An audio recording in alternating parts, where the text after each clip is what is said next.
মাঝরাত পেরোলেই বাংলাদেশ ভারত সীমান্তগুলো এক অদ্ভুত ভয়ঙ্কর রূপ ধারণ করে। ঘুটঘুটে অন্ধকারের বুক চিরে ওপারের ওয়াচ টাওয়ারগুলো থেকে যখন সার্চ লাইটের তীব্র সাদা আলো এপারের মাটিতে এসে পড়ে, তখন মনে হয় যেন কোনো পরাশক্তি তার নজরদারির চাবুক বসাচ্ছে। সীমান্তের দিকে তাকালে সবচেয়ে প্রথমে যে জিনিসটি চোখে পড়ে তা হলো মাইলের পর মাইল বিস্তৃত এক দানবীয় কাঁটাতারের বেড়া। এই বেড়া ভারত নির্মাণ করেছে নিজেদের ভূখণ্ড রক্ষার অজুহাতে। তারা বাংলাদেশের সীমান্তবর্তী হাজার হাজার কিলোমিটার এলাকাকে এই ইস্পাতের প্রাচীরে মুড়িয়ে দিয়েছে। কূটনীতির ভাষায় একে হয়তো সীমান্ত ব্যবস্থাপনা বলা হয়, কিন্তু বাস্তবতার মাটিতে এটি হলো ভারতের একতরফা আধিপত্যবাদের সবচেয়ে নগ্ন প্রতীক। কোথায় আন্তর্জাতিক আইন আর কোথায় জিরো লাইন। ভারত যখন এই বেড়া নির্মাণ করেছে তখন তারা কোনো নিয়মের তোয়াক্কা করেনি, তারা নিজেদের খেয়াল খুশি মতো সীমানা প্রাচীর তুলেছে। আর এই কাঁটাতারের বেড়া কেবল দুটি দেশের ভৌগোলিক বিভাজনই টানেনি, এই বেড়ার আড়ালে যুগের পর যুগ ধরে রচিত হয়েছে এক রক্তাক্ত ইতিহাস। প্রতিদিন প্রতি সপ্তাহে এই কাঁটাতারের আশেপাশে ঘটেছে নিরীহ বাংলাদেশী নাগরিক হত্যার মতো নির্মম ঘটনা। ফেলানির ঝুলন্ত লাশ থেকে শুরু করে অসংখ্য নাম না জানা কৃষকের রক্তে ভিজেছে এই মাটি। এই একতরফা মৃত্যু প্রাচীর ঢাকাকে সবসময় এক ধরনের চরম কূটনৈতিক এবং কৌশলগত চাপে রেখেছে। ভারত তাদের সীমানাকে কাঁটাতারে মুড়ে দিয়ে নিজেদের সুরক্ষিত বলে দম্ভ করেছে, আর অন্যদিকে বাংলাদেশের সীমান্তগুলো দীর্ঘকাল ধরে পড়েছিল অরক্ষিত, উন্মুক্ত। কিন্তু ভূ রাজনীতির দাবার বোর্ডে কোনো গুটি চিরকাল এক জায়গায় স্থির থাকে না। সময় বদলেছে। 5 আগস্টের পর বাংলাদেশের রাজনৈতিক এবং মনস্তাত্ত্বিক মানচিত্রে যে ভূমিকম্প ঘটে গেছে তার আফটারশক বা কম্পন এখন আছড়ে পড়ছে সীমান্তে। জাতীয় নিরাপত্তা এবং ভূ রাজনীতির সমীকরণে এবার এমন এক যুগান্তকারী পরিবর্তন আসতে যাচ্ছে যা হয়তো সাউথ ব্লকের অহংকারী নীতি নির্ধারকরা ঘুণাক্ষরেও কল্পনা করতে পারেনি। ভারতের একতরফা বেড়া দেওয়ার আধিপত্যশীল চিত্রের বিপরীতে দাঁড়িয়ে এবার এক অকল্পনীয়, সাহসী ও কঠোর সিদ্ধান্ত নিয়েছে বাংলাদেশ রাষ্ট্র। বুধবার জাতীয় সংসদের অধিবেশন চলছে।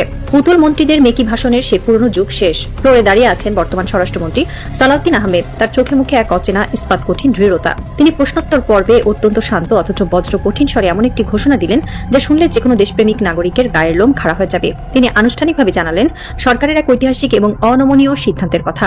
বাংলাদেশ এবার নিজেই ভারত ও মিয়ানমারের সীমান্তে পাল্টা কাঁটাতারের বেড়া নির্মাণের মহাপরিকল্পনা গ্রহণ করতে যাচ্ছে। এটি কোনো সাধারণ অবকাঠামোগত প্রকল্প নয়, এটি হলো একটি স্বাধীন সার্বভৌম রাষ্ট্রের ঘুরে দাঁড়ানোর এক মহাকাব্যিক ঘোষণা।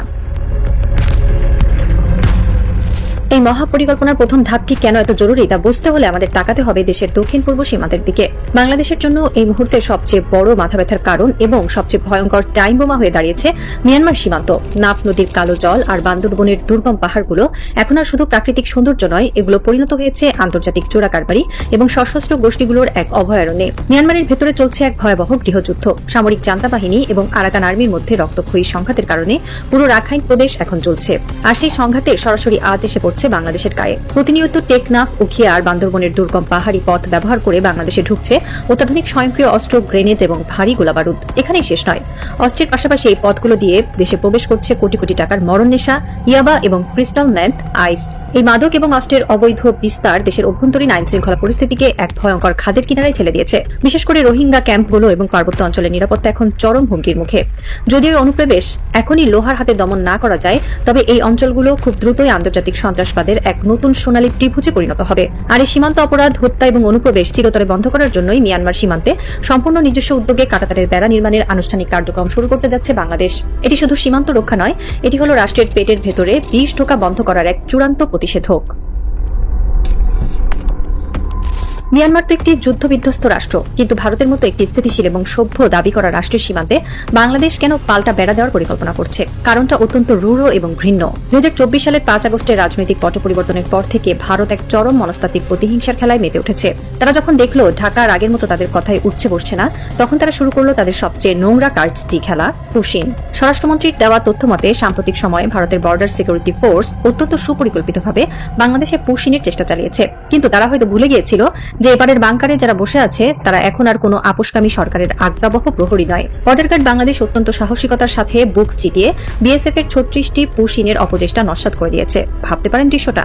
রাতের অন্ধকারে বিএসএফ মানুষ ঠেলে দিচ্ছে, আর বিজিবি দিনের আলোর মতো স্পষ্ট লজিক এবং কঠোর অবস্থান দিয়ে তাদের মুখের উপর দরজা বন্ধ করে দিচ্ছে। এটি ছিল সাউথ ব্লকের দম্ভের ওপর বিজিবির এক একটি কড়া থাপ্পড়। বিশেষ করে ভারতের পশ্চিমবঙ্গের বিধানসভা নির্বাচনের পর এই পুশিন প্রবণতা আরো তীব্র আকার নেয়, কারণ সেখানে উগ্র হিন্দুত্ববাদের সুরসুরি দিয়ে ভোট কুড়ানোর জন্য বাংলাদেশি অনুপ্রবেশকারী জুজু দেখানোর একটি লাভজনক ব্যবসা। আর ঠিক এ কারণেই বাংলাদেশ এখন আর শুধু সীমান্ত পাহারায় সীমাবদ্ধ থাকছে না। ভারতের সাথে থাকা সবচেয়ে স্পর্শকাতর এবং ঝুঁকিপূর্ণ সীমান্ত পয়েন্টগুলোকে চিহ্নিত করে সেখানে পাল্টা কাঁটাতারের বেড়া নির্মাণের পরিকল্পনা অত্যন্ত গুরুত্বের সাথে বিবেচনা করছে ঢাকা। বিশ্লেষকদের মতে বাংলাদেশের এই পাল্টা বেড়া নির্মাণের সিদ্ধান্ত কেবল ইট, সিমেন্ট আর লোহার কোনো অবকাঠামোগত উন্নয়ন নয়। আন্তর্জাতিক কূটনীতির ভাষায় এটি হল স্ট্র্যাটেজিক ডিক্লারেশন বা কৌশলগত ঘোষণাপত্র। এর মাধ্যমে বাংলাদেশ পুরো বিশ্বকে, বিশেষ করে নয়াদিল্লিকে খুব স্পষ্ট করে একটি শক্তিশালী রাজনৈতিক ও কূটনৈতিক বার্তা দিয়ে দিল। বার্তাটি কি?